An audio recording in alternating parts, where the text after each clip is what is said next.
let's get started. So, first of all, welcome everybody. This is the second event that we're having here on the Tailwarden server.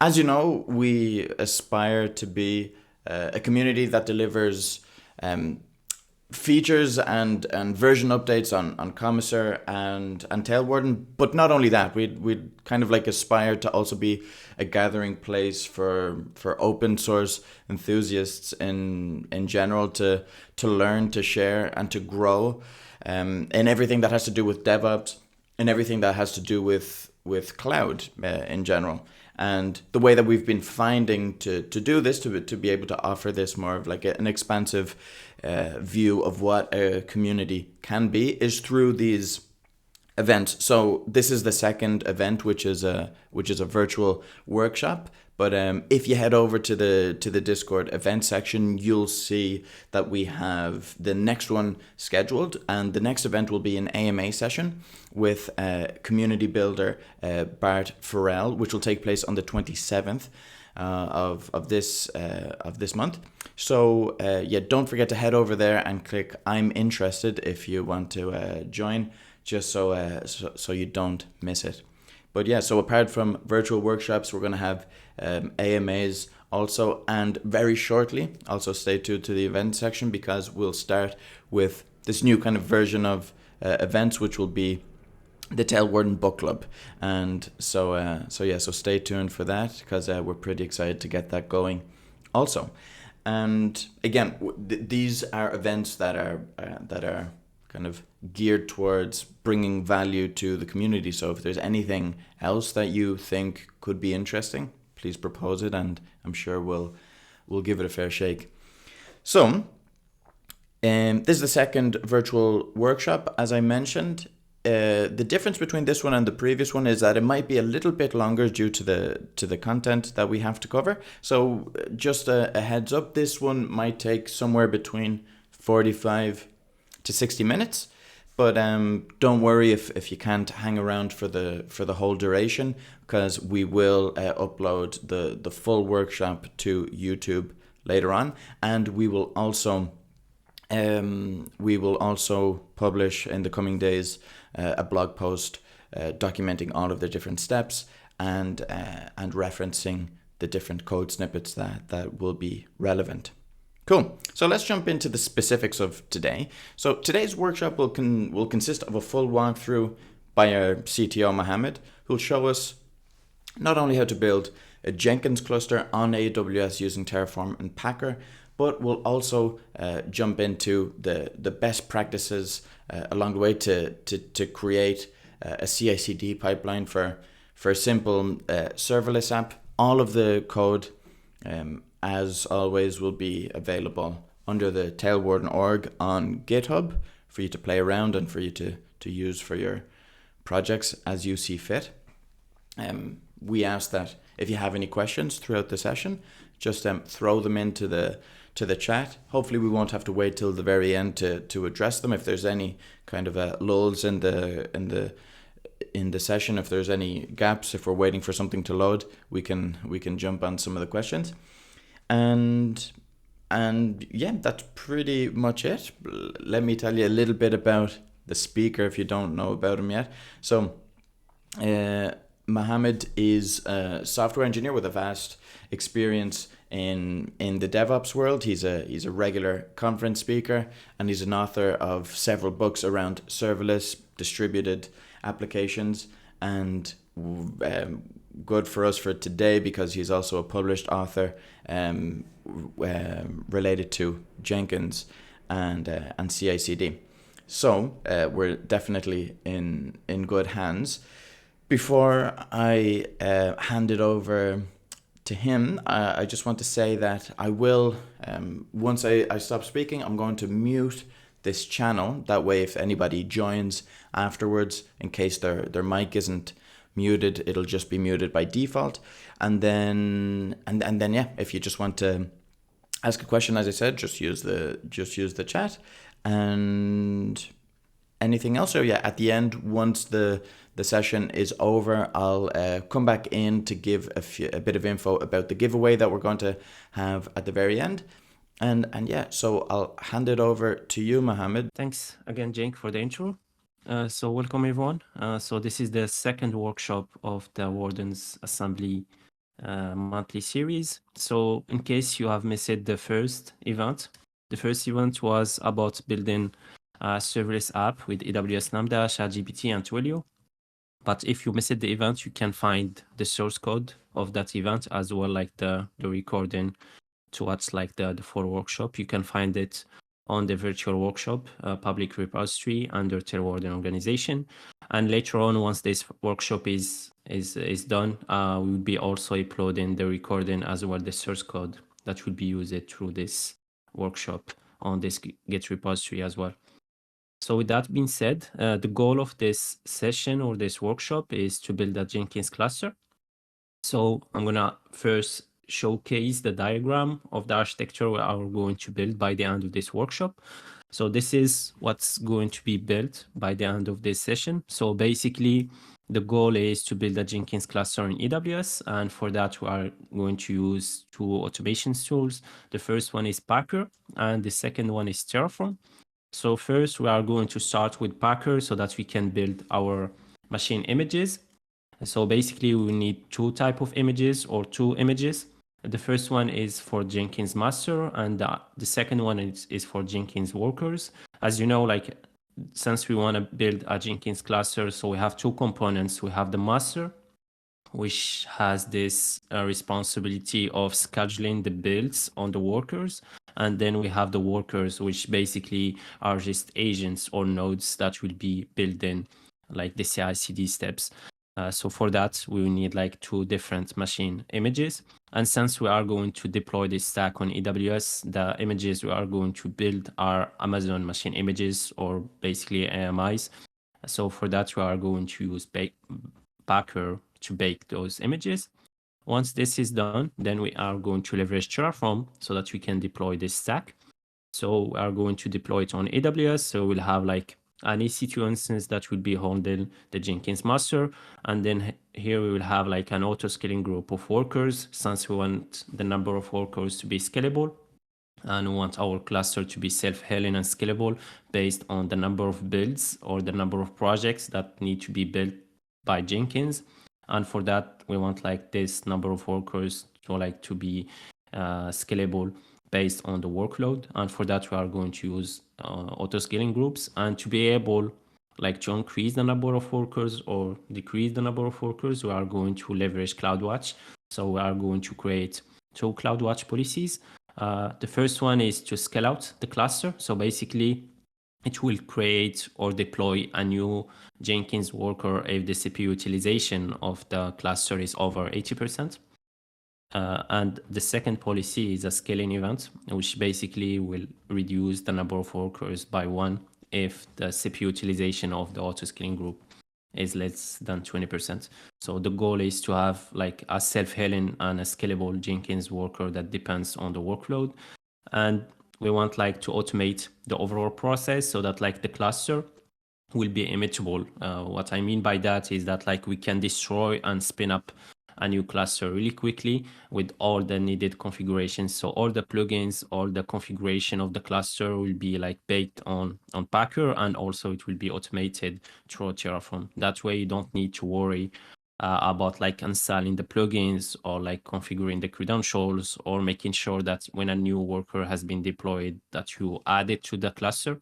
All this auto discovery part will be automated through this process so that you can end up with like an infrastructure as code for your Jenkins cluster. So once we have built our Jenkins cluster, the second part of the workshop is to build a CI/CD pipeline on Jenkins. And for the pipeline, we are going to use serverless application as an example. So we are going to build a Lambda-based application that will be written in Golang. And the idea is to showcase how you can define a CI/CD pipeline that will build, push, and deploy this Lambda function to multiple environments so that you can invoke the relevant environment through API gateway afterward. So that's basically the goal of this workshop. So we are going to start first by deploying the Jenkins cluster. And then later on, we showcase this part of building the CI/CD. So without further ado, let's jump to the editor and let's start building our machine images.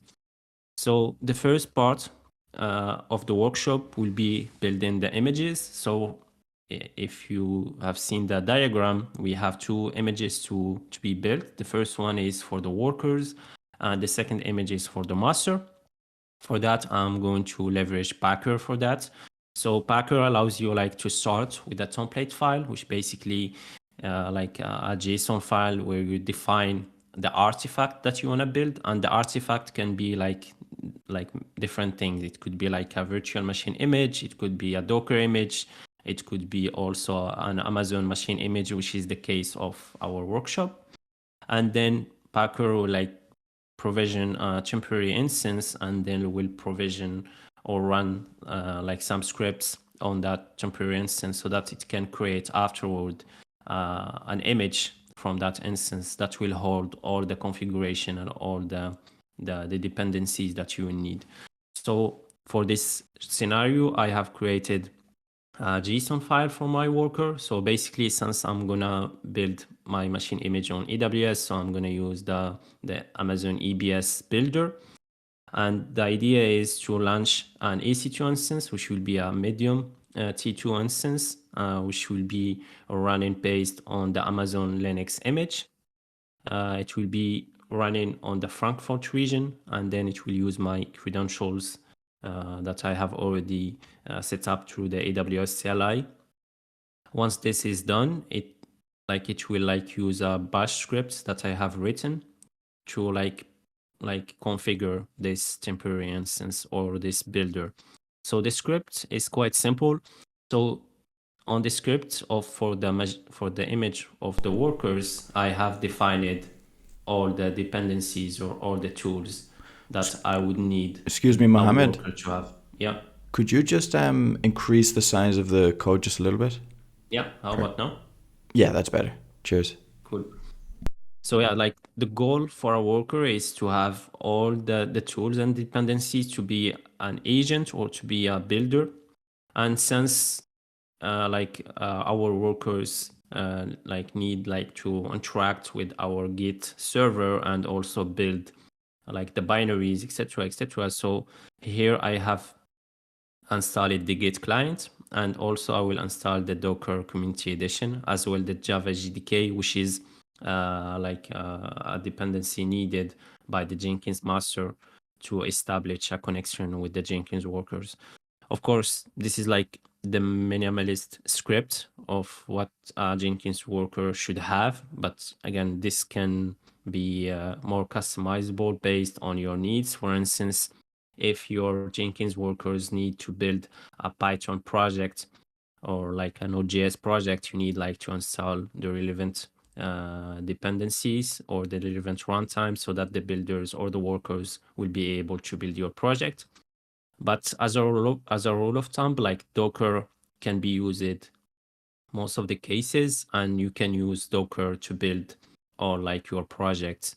So that way you can have like agnostic workers versus like installing different runtime based on your projects. And this is what I'm gonna showcase later on, because like the Lambda function I'm going to build will be written in Golang. However, all the build will be within a Docker container, so I don't need to install Golang as a runtime environment on my workers. So that's basically how the template looks like. So it will provision an EC2 instance, and then it will run this bash script. So with that being said, let's jump to the terminal and let's start building the machine image. So for that, I need to type the Packer command, and then I will use the build option, and I need to specify the template file, which is the JSON file. Then, as you can see here on the logs, Packer will provision an EC2 instance based on the configuration I have specified. So it will provision a medium instance based on the Amazon Linux image. And once the instance has been provisioned, it will run this script to install all the dependencies. So as you can see here, it will establish an SSH connection, and then it will start running the commands. So it will take a few seconds for like the script to be complete. Meanwhile, I will show you like the other image that we are going to build, but this time for the Jenkins master. So for the Jenkins master, similarly to like the workers, we will start with a template file. So as you can see, the template file will also launch an EC2 instance. And then on the provisioner section, we have a few commands that will be executed on this temporary instance. So of course, we'll be always using a bash script to install all the dependencies. But before executing this script, we will like upload a couple of files to the temporary instance. I'm gonna cover in a few what those files are about, but let's start first with the bash script. So the bash script is quite simple. So it will install the Jenkins latest stable version. Since this is the Jenkins master machine image, so it will be serving the Jenkins dashboard. So for that, we are installing Jenkins server. Then it will install the Git client, and also it will configure an SSH key, which we will be using to connect with the Jenkins workers, because how like a cluster works from a Jenkins perspective is by establishing an SSH connection with the workers. And for Jenkins master to be able to connect to the workers, they need to have the key pair or the SSH key that will be used to deploy the workers later on with Terraform. So this is the commands that will like configure the SSH key so that Jenkins can establish the connection with the workers later on. And then here on the configure section this is where like I have initialized Jenkins with all the needed plugins as well, like the configuration. That way, when Jenkins will be running, we will have all the things needed, and we don't need like to install any plugin or any credential or customize anything, because we will end up with the Jenkins server running and pre-configured out of the box. So the first thing I have done here is to like push or upload some Groovy scripts to this folder, which is the folder that Jenkins will be using when it will be launched the first time. So all the scripts that you want like Jenkins to execute on startup, you need like to put them on this folder. And the scripts usually they are written in Groovy. So I'm gonna show you like some of those scripts. And once like those scripts has been uploaded, then I'm installing all the needed plugins for Jenkins. So let me start first by showing the Groovy scripts. So here under the scripts folder, I have written a couple of Groovy scripts. So the first one is to create an admin user because like we want like Jenkins to be pre-configured and ready to be used. So of course, for the sake of the demo, I went with dummy credentials. But of course, for a production usage, you need to go with something more secure. And here, like I have added like an additional Groovy scripts, like to make the Jenkins server more secure, like by disabling the Jenkins remote CLI, and also by disabling some old protocols, etc., etc. So the goal is that when Jenkins will be launched the first time, it will execute all the scripts.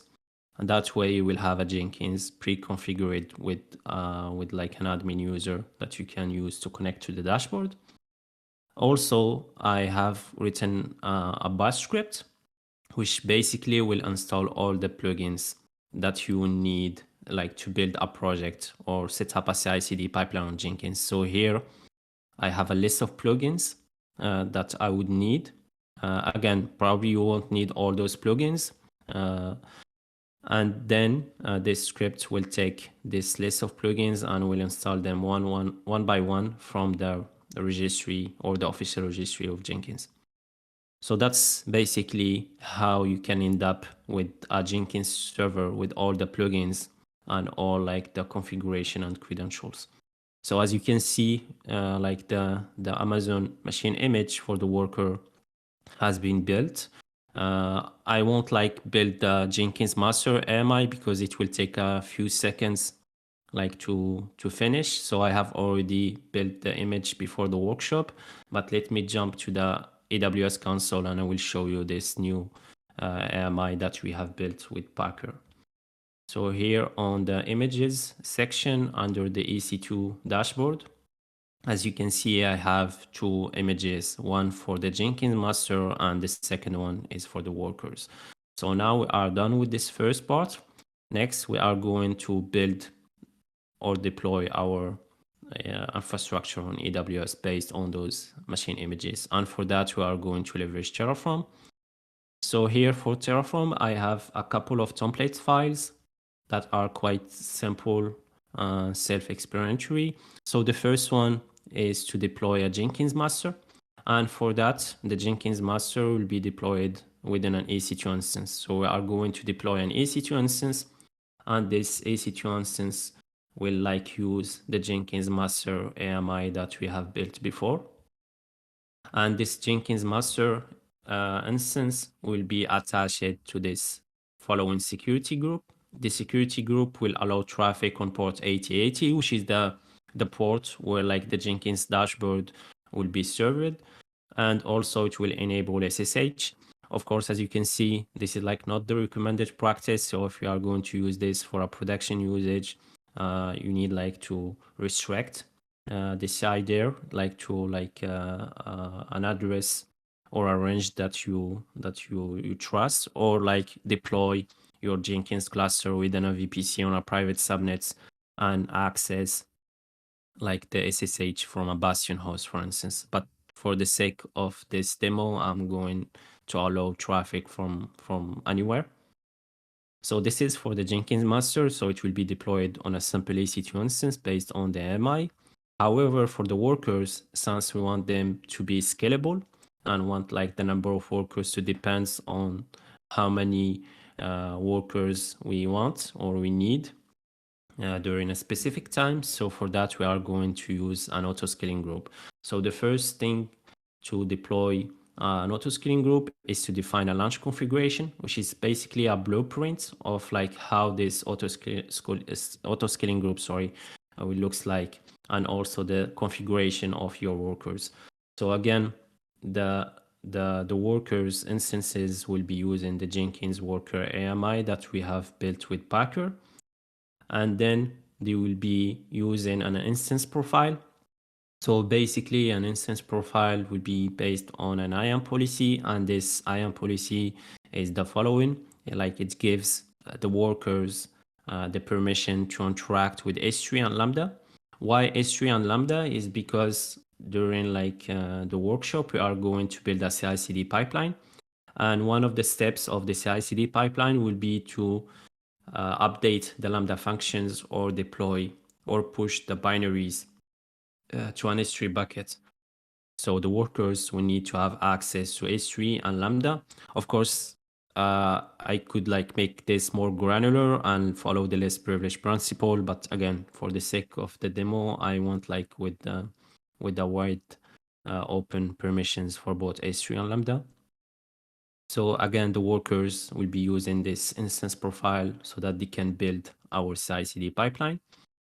And then they will be leveraging, or they will be sitting behind this security group. And the security group will basically enable SSH from the Jenkins master and also allow outbound traffic so that the workers can access to the internet in case they need like to download a dependency or a package for our source code. And finally, because we want our workers like to auto join the cluster, because we don't want like every time a new worker has been deployed or has been removed to like add it or remove it from the Jenkins master manually. So for that, I have written a script which will make the workers auto discover the Jenkins server and join the server. And for that, here is the script that will like make the workers join the cluster.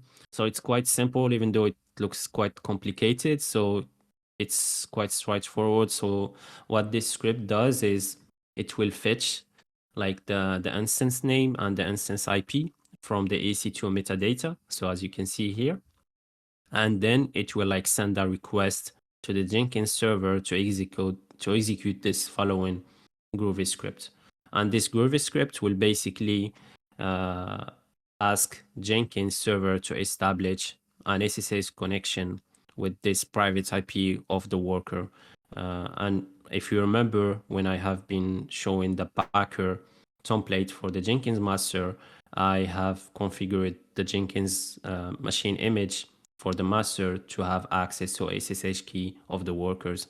And this is the part where like the Jenkins will establish this SSH connection through the SSH key that has been configured through Packer to the private IP of the worker.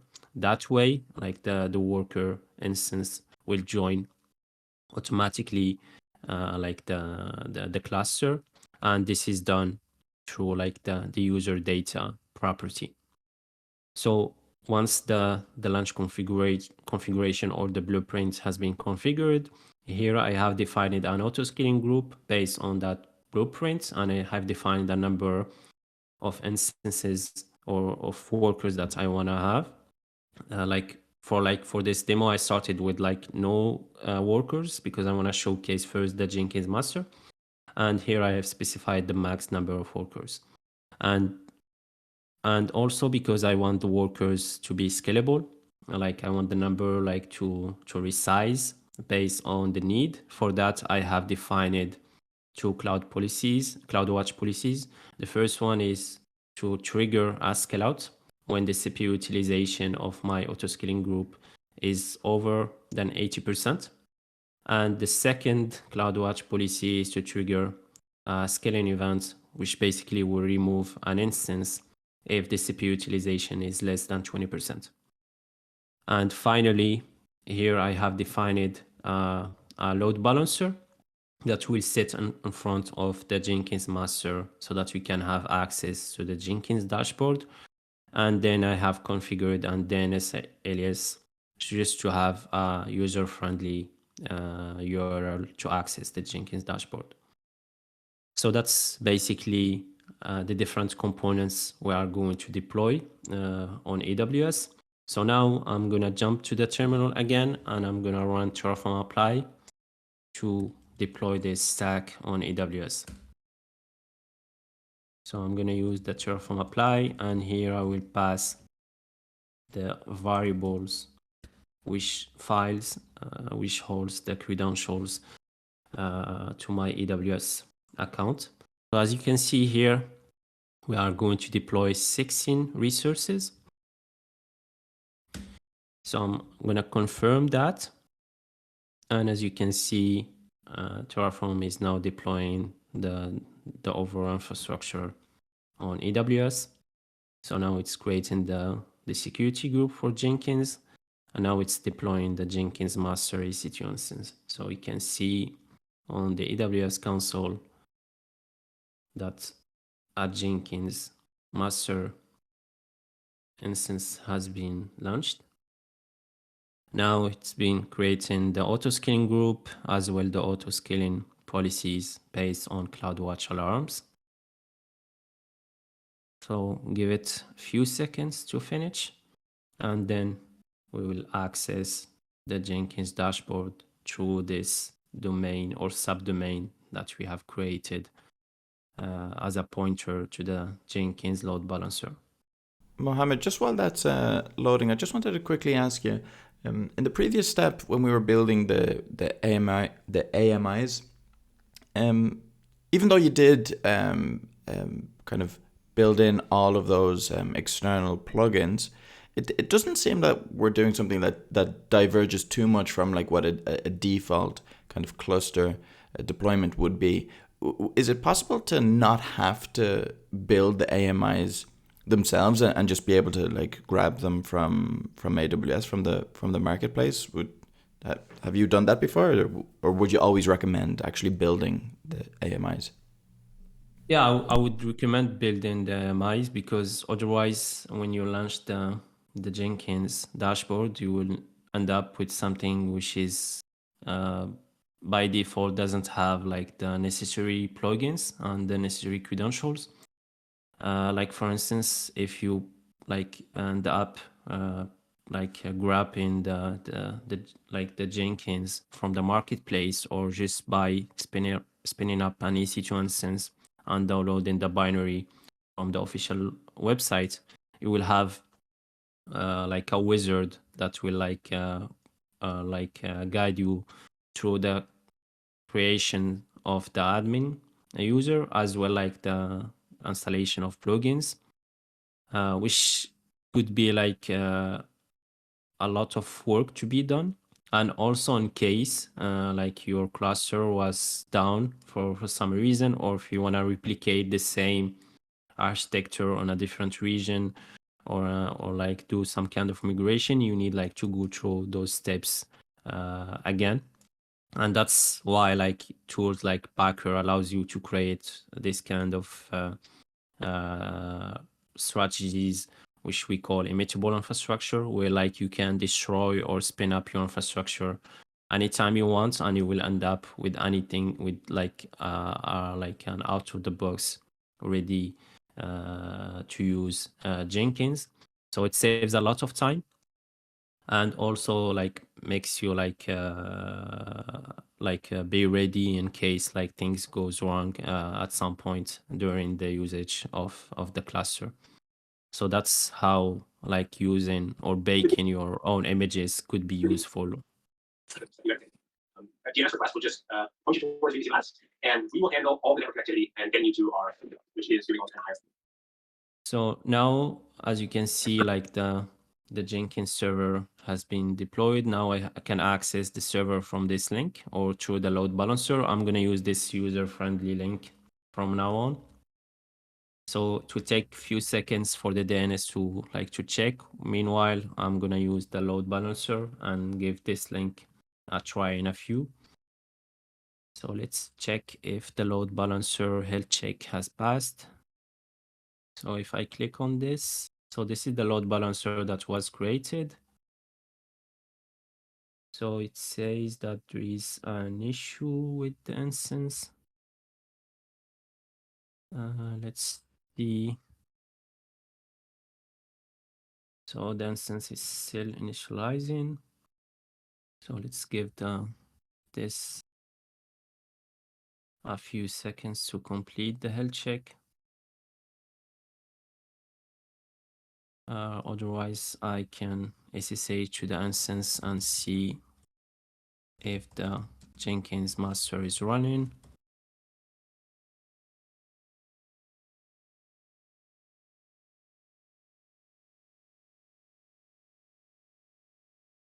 Yeah, it seems to run.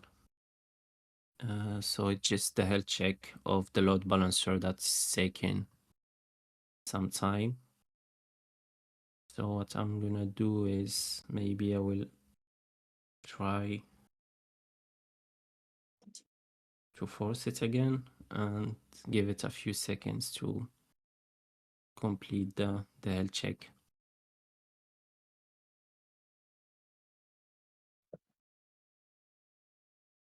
So while I check in the Jenkins on the port 8080, yeah, I will just add the instance again.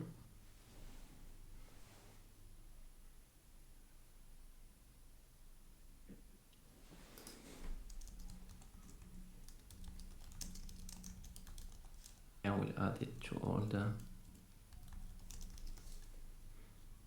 Okay, so it's still in progress.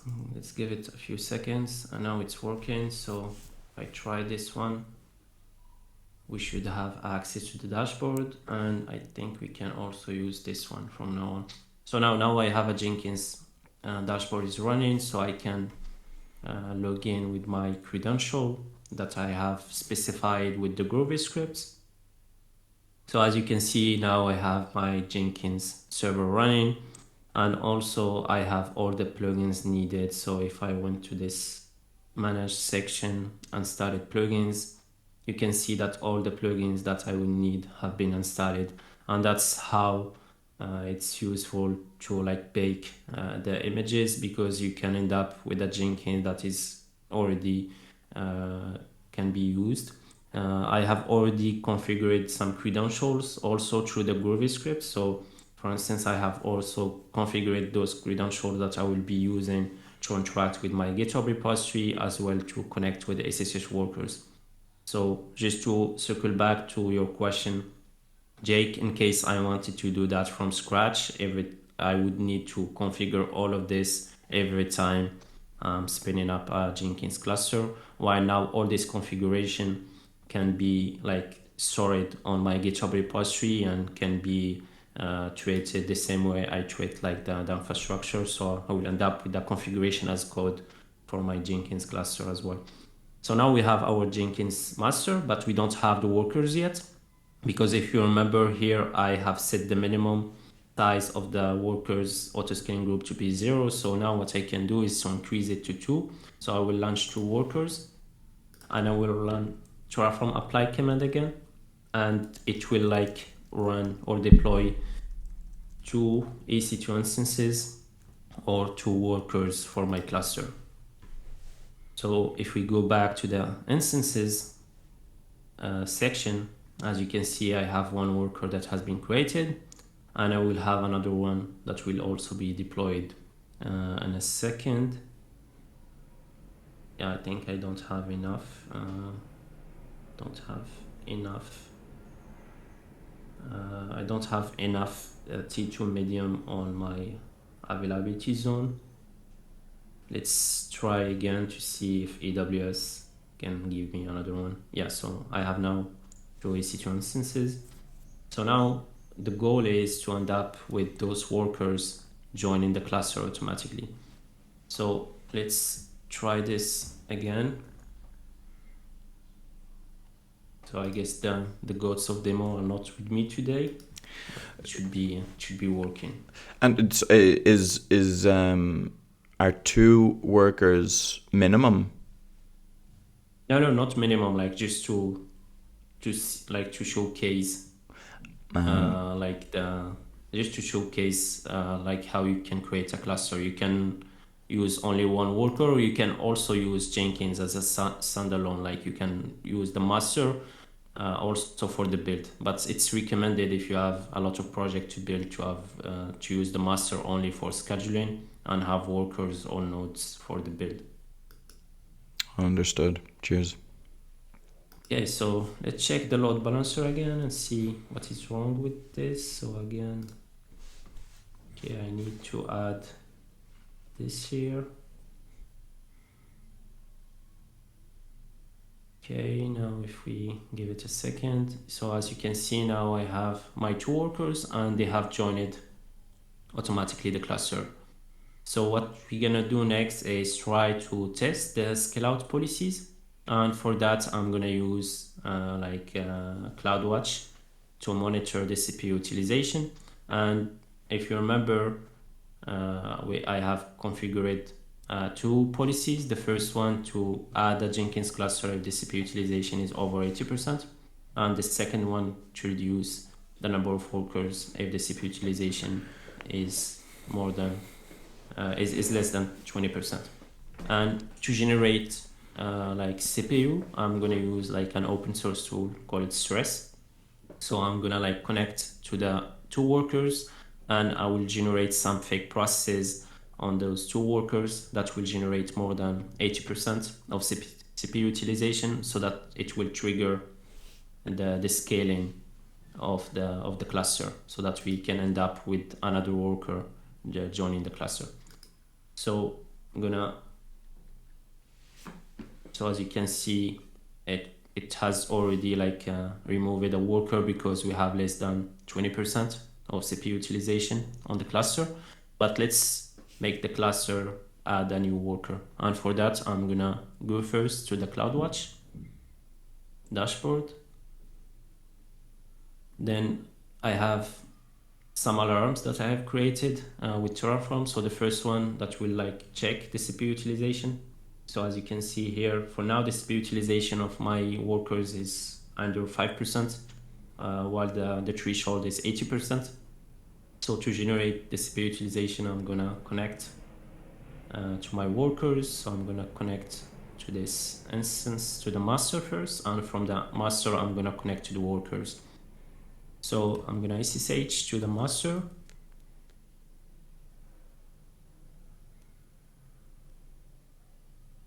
and then I'm gonna SSH to my first worker through the private IP address, and I will use the Jenkins SSH key.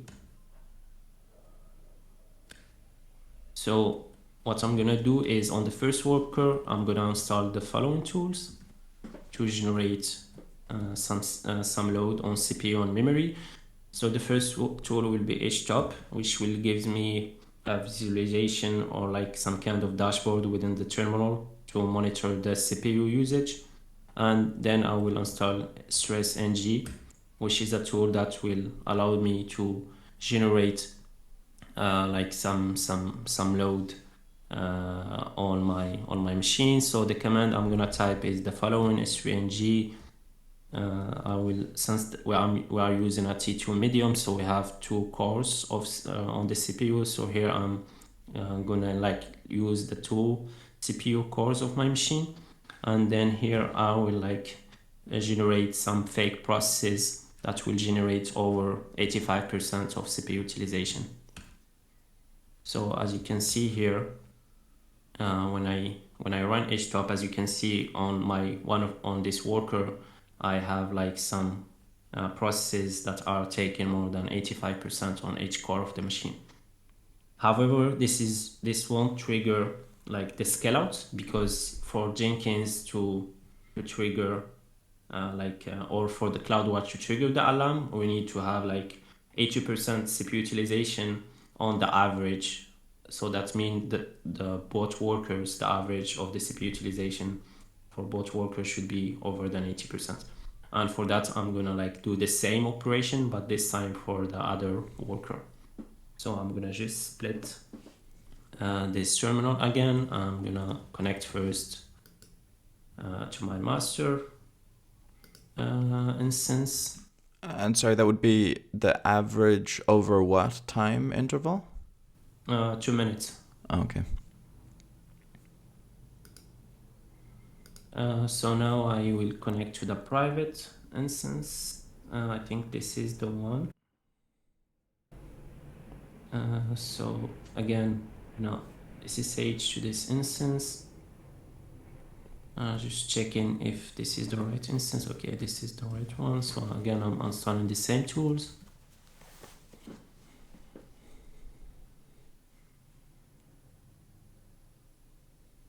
And again, I'm gonna run this command, 95%. I just run it on the background. So as you can see now, both my machines or both my workers have a CPU utilization over than 85%. So in 2 minutes, the alarm should be triggered. As you can see, we have already 40% of CPU utilization because we are for the first worker. And if you give it a few seconds, it will like exceed the 80% trigger, and as a result, we'll have another worker joining the cluster. So while this CloudWatch collects the data, what we're gonna do next is build our CI/CD pipeline for our serverless application. So for that, we are going like to build a simple Lambda function, and this Lambda function will be triggered behind the API gateway. So for that, I'm gonna go back to my project. I will create a new folder, call it application, and then I'm gonna open the terminal for this folder, and I need to create a GitHub repository where the source code of this application will be hosted. So I'm gonna call it serverless demo. Create this one, and then I'm gonna copy the link. Here I will initialize this folder via remote repository. I will add the origin.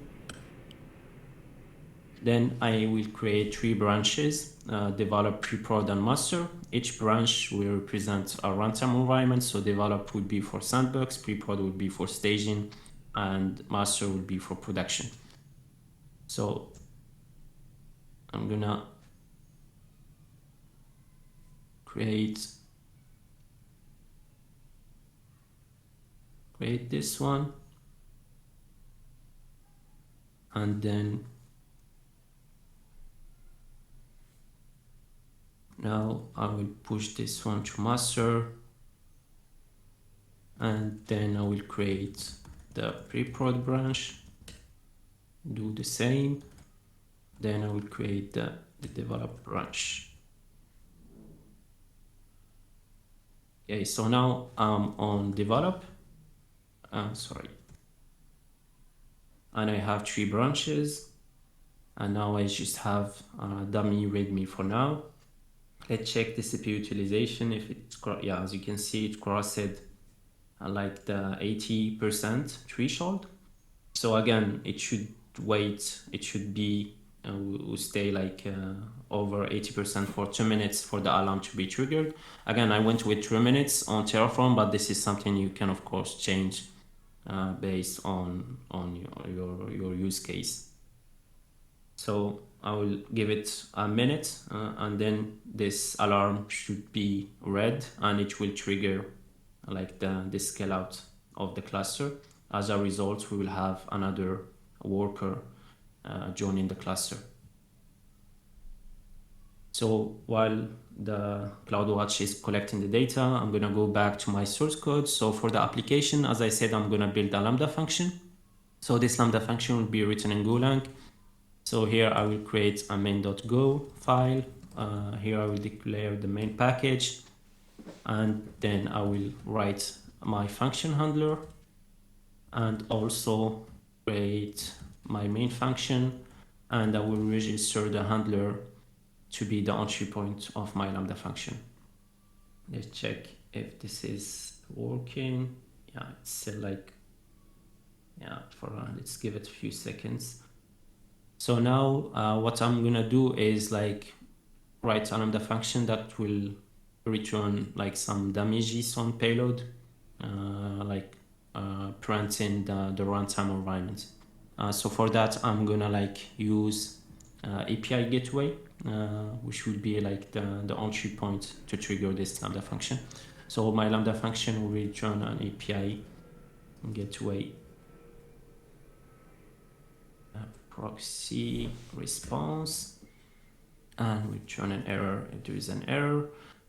And here I'm gonna return the API gateway response.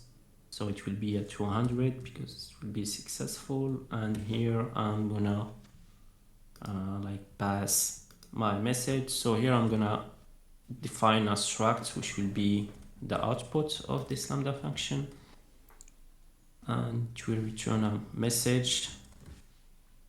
So here I'm gonna decode this to a byte. Could you increase the font size, please, for VS Code? Yeah. Is it fine now? Perfect. That seems better. Yeah. Okay.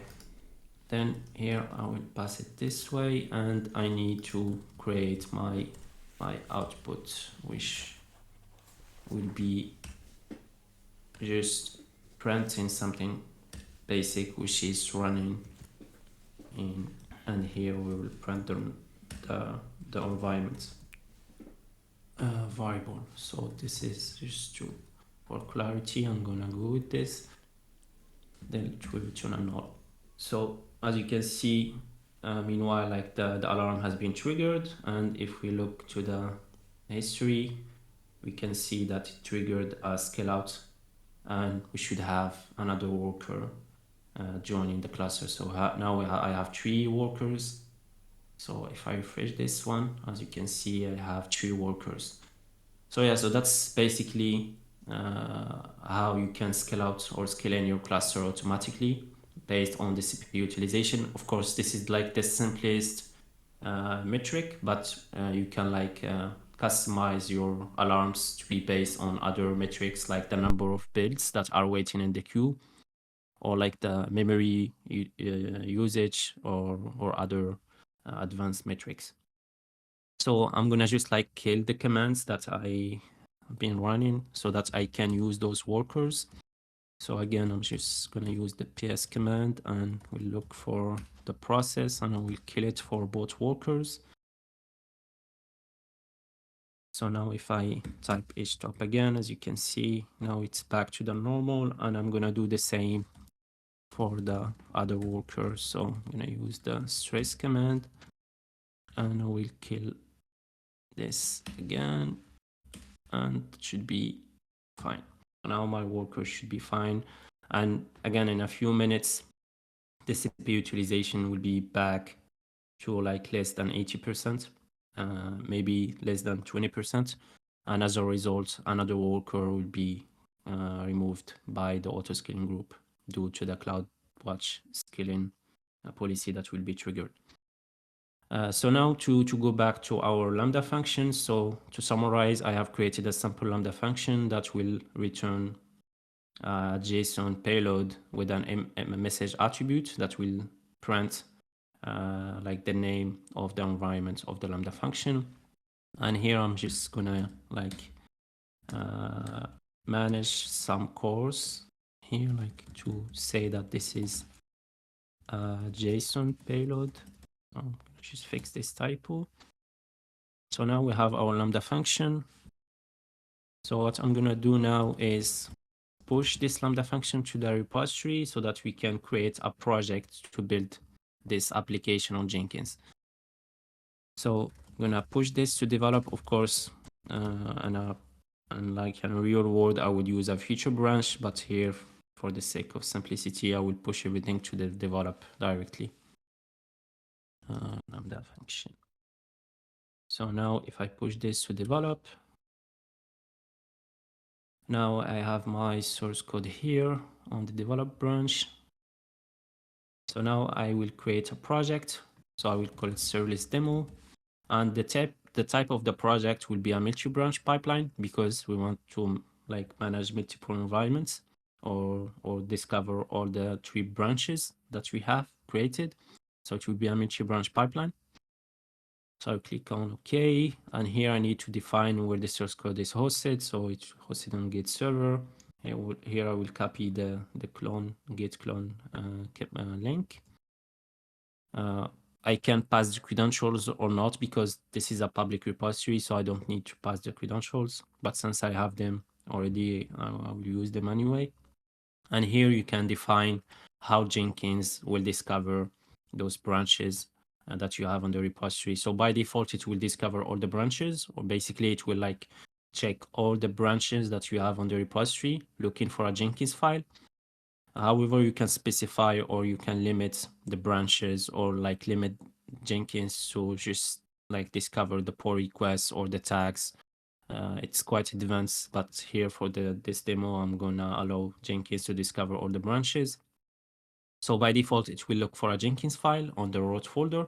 But if the Jenkins file is on a different folder, you need to specify the path here. And also, we will configure GitHub so that it can invoke the pipeline automatically on each push event so that we don't need to build Jenkins every time manually. But let me show you first how Jenkins will discover the repository. So as you can see, it has found 3 branches, develop, master, and pre-prod, but it didn't find any Jenkins file on them. So that's why, like, if we click on the project, for now it's empty. But for Jenkins to be able to build those branches, we need to create a Jenkins file. And this is what we are going to do now is I'm gonna create a Jenkins file. And on this Jenkins file, I'm gonna specify where I want my build to be. So I don't want the build to be on a master. That's why I'm using the labels. And the labels allows you like to define on which worker you want to build your project. So since like all the workers uses the workers label, which I have specified on Terraform, that's why when I specify workers, Jenkins will schedule the build on one of the available workers that it has here. So here I will specify it as we specify workers as my agents for my CI/CD, and here I will define the different stages or the different steps of my pipeline. So the first steps will be about checking or cloning the source code. So for that, I'm going to use this default command provided by Jenkins, which allows you to pull the latest changes. And I will like have another test, another stage, which will be just running tests, another command that will just print running tests on the terminal. So now we have our Jenkins file. So I'll just push this again to GitHub. Again, I will push it to develop. So for now, like Jenkins won't be able to be notified because we didn't set up a webhook. But let's first build the project, and then we'll set up a webhook so that every time we push something to GitHub, it will be triggering the pipeline. So if I scan the pipeline again, now it should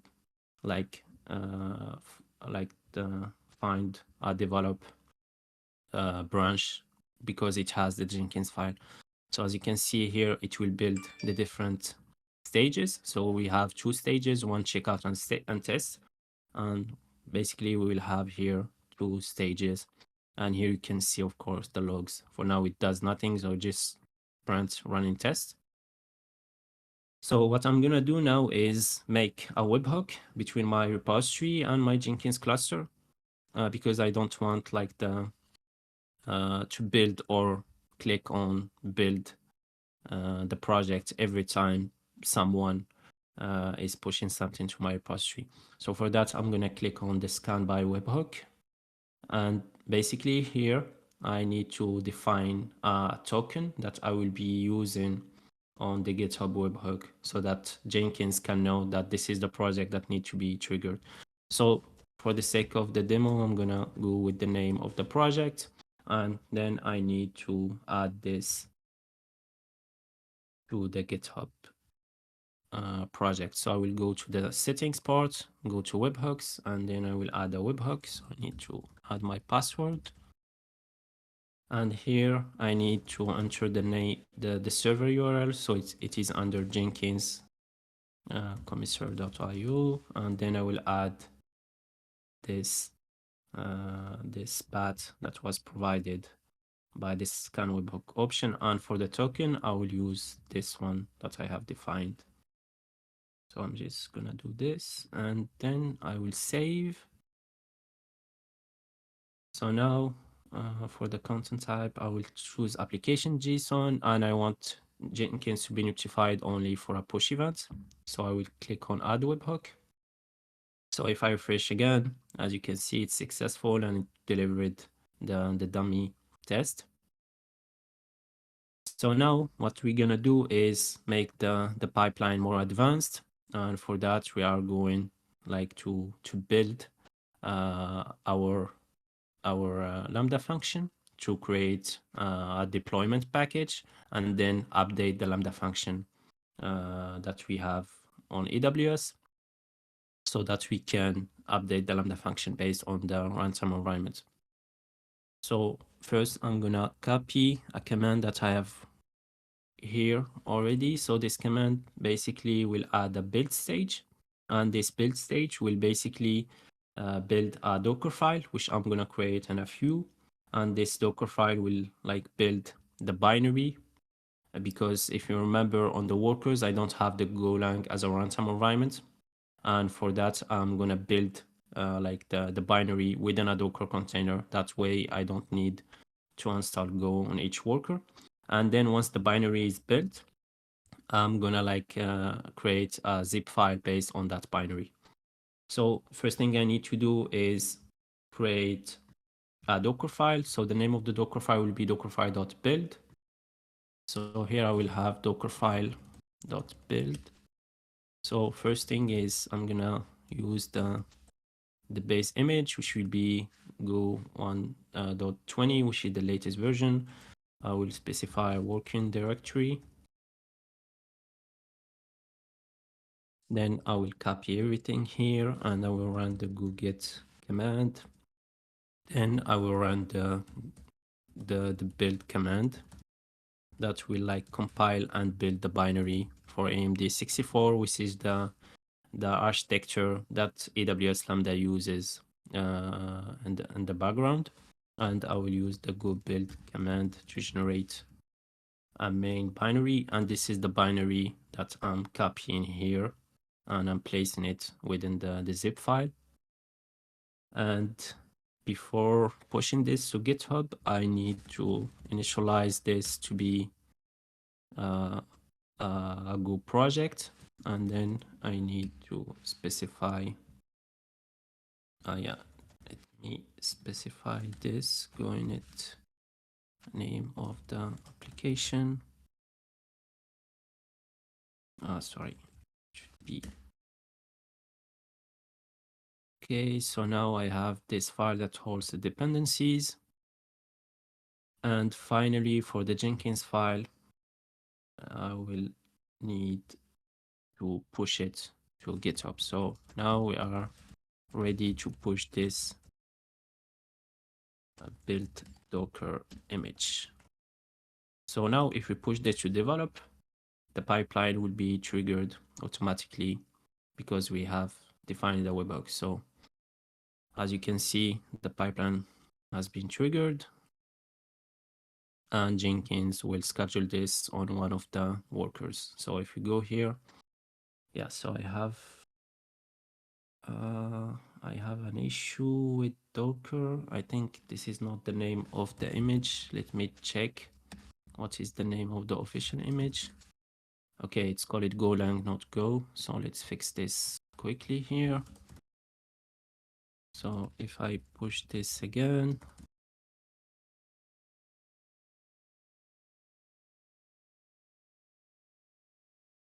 so now if I go back to develop, I will have another build come in.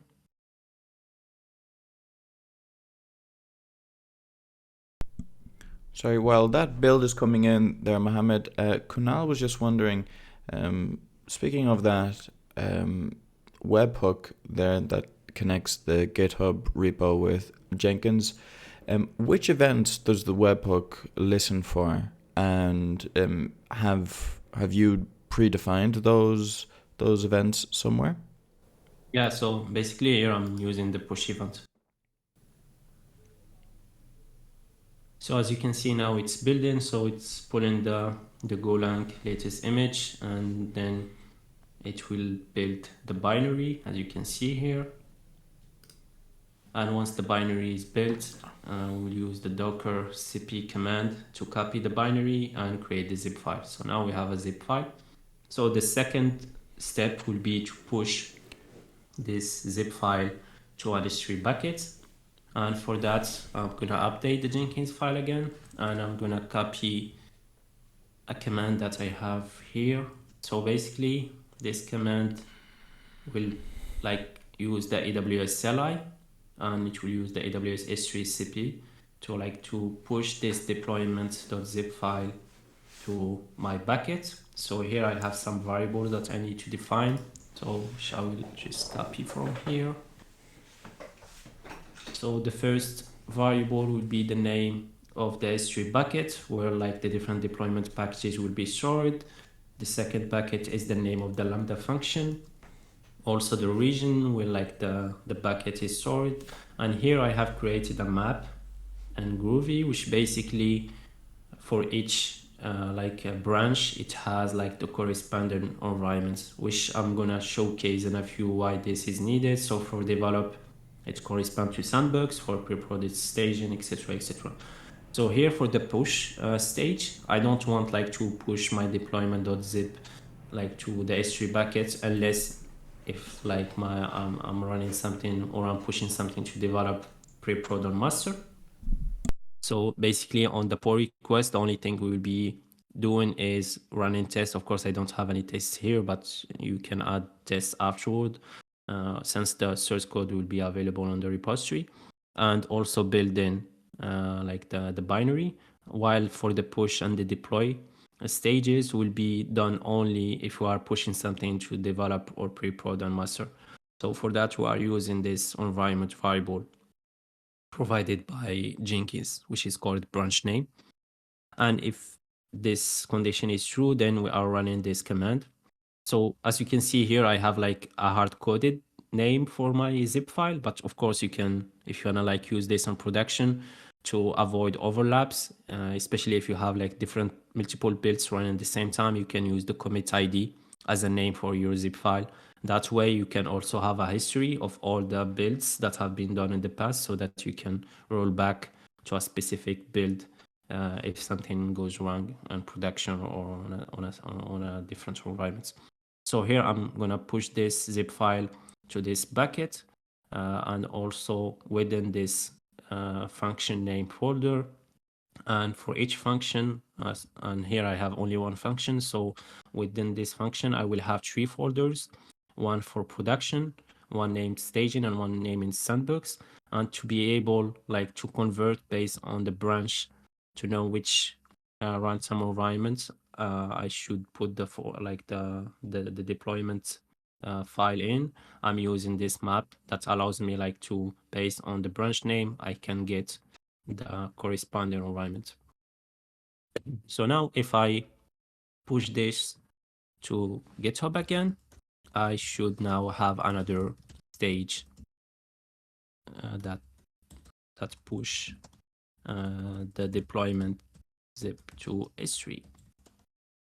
So push this again to develop, and we should have another build that will trigger the push stage. So as you can see here,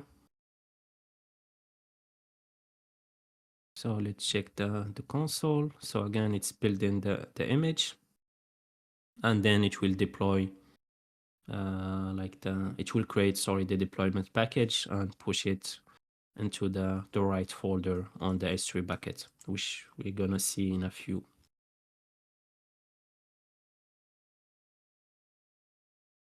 So as you can see, the deployment folder has been created and our deployment package has been uploaded to this folder, which has the name of the function under the sandbox, since we are running on develop branch. So now the last stage that is left for us is to update the Lambda function code with this deployment zip.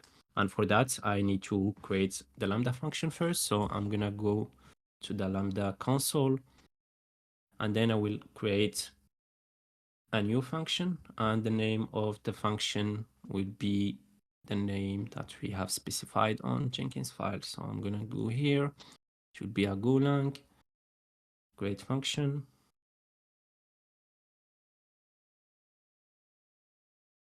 And then once the function is created, I'm gonna define an environment variable, call it environment, which will have the name of the environment. So here I'm just gonna change the handler. Of course, I can do those steps with AWS SAM or Terraform, but for the demo, I'm doing it manually. So I will leave everything by default, and here I will add another environment variable, which will have the name of the environment. Now I will create 3 aliases, one call it sandbox, staging, and production, and each alias will point to the right version that has the right environment variable. So this is sandbox. Next, we create staging and create another staging alias. And finally create the production environment and create the alias as well.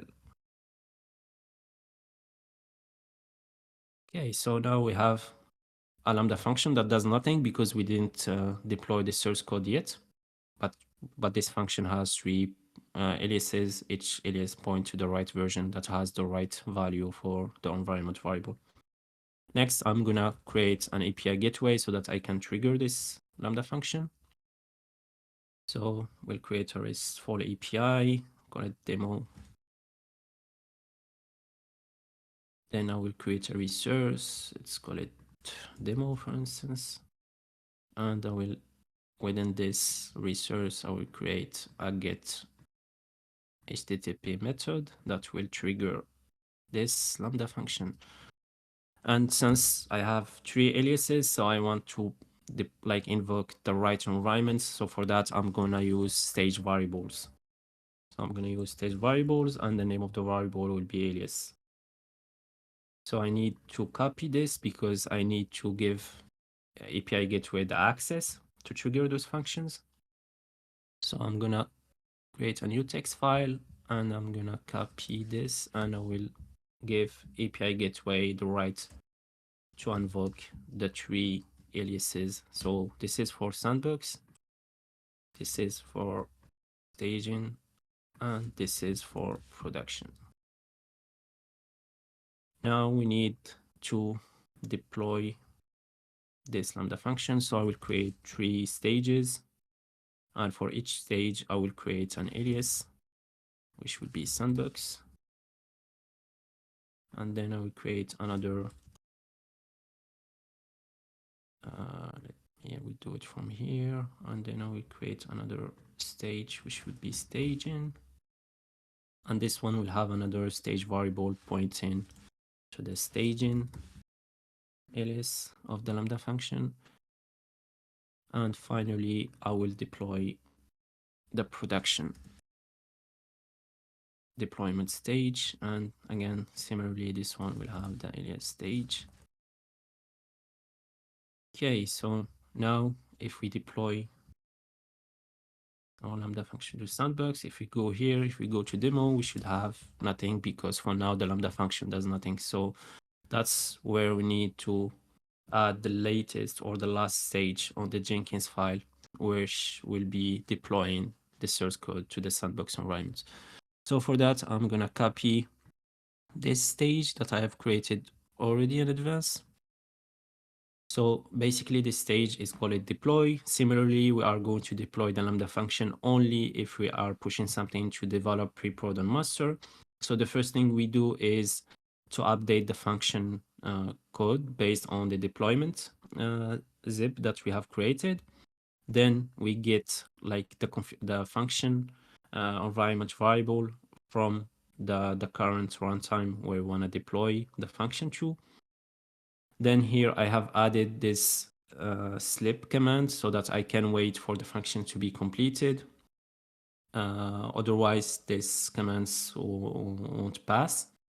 And finally, I publish a new version for this Lambda function, and then I update the alias based on the name of the branch to point to this version that I have just updated.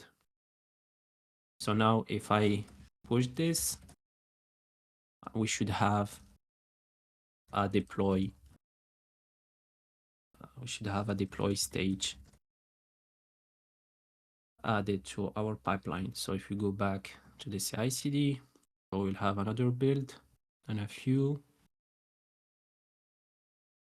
And now we will have a deploy stage. So let's see the logs. So it will be building the image, and from the image it will get the binary, then it will create the zip file, deploy or push the zip file to the right S3 bucket folder, and then update the Lambda function code, publish a new version, and then update the right alias to point to this published version. And since we are running on develop, so the alias that will be updated should be sandbox. So as you can see, now it's successful. So everything was a success, as you can see here. If I refresh my Lambda function, as you can see, I have a new version that has been created a few seconds ago, and my alias pointer is pointing to that function. So now if I refresh this, I should have a success message saying that I'm running sandbox. So now we have our sandbox environment running. So what I'm going to do now is deploy this to staging. So that for that, I'm gonna just create a pull request and deploy to staging. So I'm gonna like merge develop to pre-prod, and that should trigger now another project or sub project within my project for the pre-prod, because now we will have a Jenkins file. So I'll create a pull request and I will just merge it here. And now, as you can see, it detected the pre-prod branch, and now it's going to trigger my pipeline. And as a result, by the end of the pipeline, we should have the staging environment also updated. So again, it's going to build the Docker image again and follow the same stages. The only thing that will be different this time is that the package will be uploaded under the staging folder, since we are running on pre-prod, and the Lambda function will be updating the staging alias since we are running on pre-prod. So as you can see, it's updated the staging alias. So if I refresh again, you can see that the staging alias has been updated. So now if I go to staging, so as you can see now I have staging and I have the right environment. And of course I can do the same for the master branch, but I think you got the idea.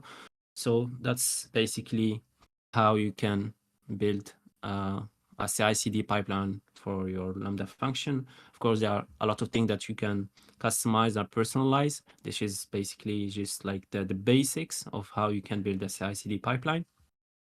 And also we have showcased how you can build a Jenkins cluster from scratch based on Packer and also Terraform, and how you can make your cluster self-healing and scalable so that your workers can auto-join the cluster automatically without you worrying about the operational overhead. So as I said in the beginning, all the source code will be available on this repository, maybe later on today, as well the recording of the events.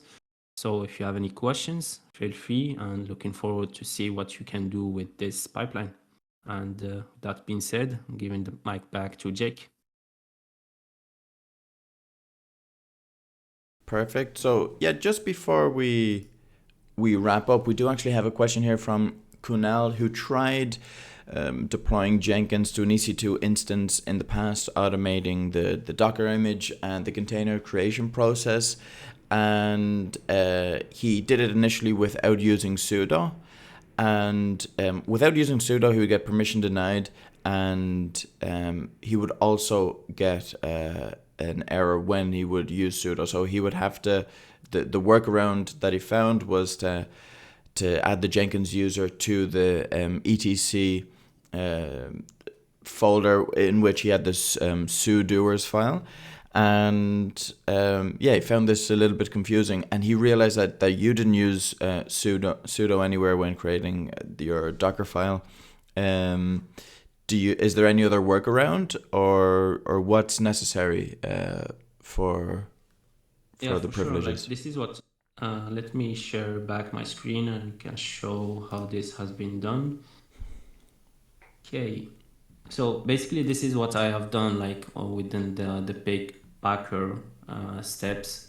Like on the master part, like if you look to the bash script, like here I have specified Jenkins as a user for the folder where Jenkins will be hosted or served in, and also I have used the Groovy scripts that allows me like to create an admin user. That way I don't need like to have or to get the password from the Jenkins logs.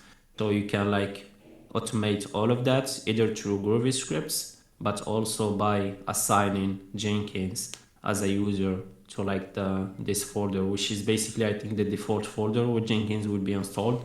That way you can run commands on Jenkins without specifying sudo commands, and it's the same also for the workers. So just make sure that you are using this Jenkins as a user for the folders where the commands will be running in, and you shouldn't need to use or be an admin or an administrator mode anymore. Perfect. Thanks a million. So yeah, thanks a million to you, Mohamed. Thanks a million to everyone for joining us today. It went a little bit over what we were expecting. So thanks to anyone who's here up until the end, but mainly the biggest thanks is to you, Mohamed, because you managed to get so much content into a short amount of time, and it's always very, very clear and concise, and yeah, so thanks a million for that. It was an incredible masterclass. So for those asking in the chat, the event will be uploaded later on today. Hopefully I'll get it up in an hour or two. And by the way, we mentioned a giveaway.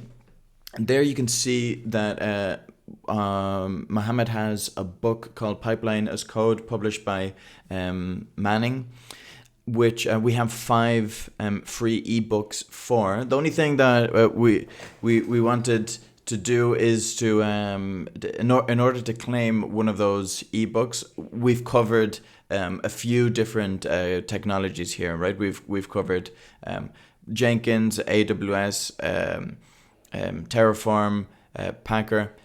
What we wanted to try to incentivize is some sort of content creation. So be it so this is the challenge in a sense, for you to create some sort of content in which you either create a project that has at least 2 of the technologies that we've covered today. So say, for example, you write a blog post about how to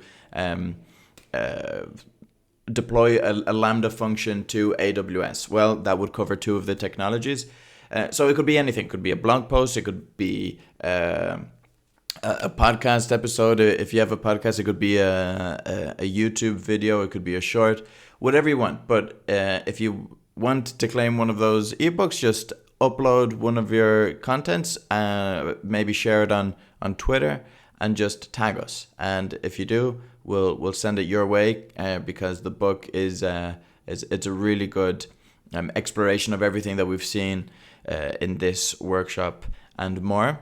Another thing is that if you have the chance, please, here in the chat, let us know what other workshops, what other content you would like us to cover. If you're watching this later on YouTube, please comment in below and let us know what you would like to see in the future, because we'd love to be able to help by offering content that you want to consume. So having said that, last reminder, on the 27th of April, we have the AMA with Bart Farrell. Make sure you head over to the event and show your interest there, so you don't forget. And yeah, that's pretty much it. Anything else on your side, Mohamed? Should we wrap it up? No, thanks a lot for having me. And as Jake said, like, if you have any topics in mind that you want to see for the next monthly workshop, give us a shout on Discord, and we'll try to organize that for the upcoming weeks. Perfect. Thanks a million. Everyone else, have a great week, and see you on the 27th. Cheers. Bye-bye.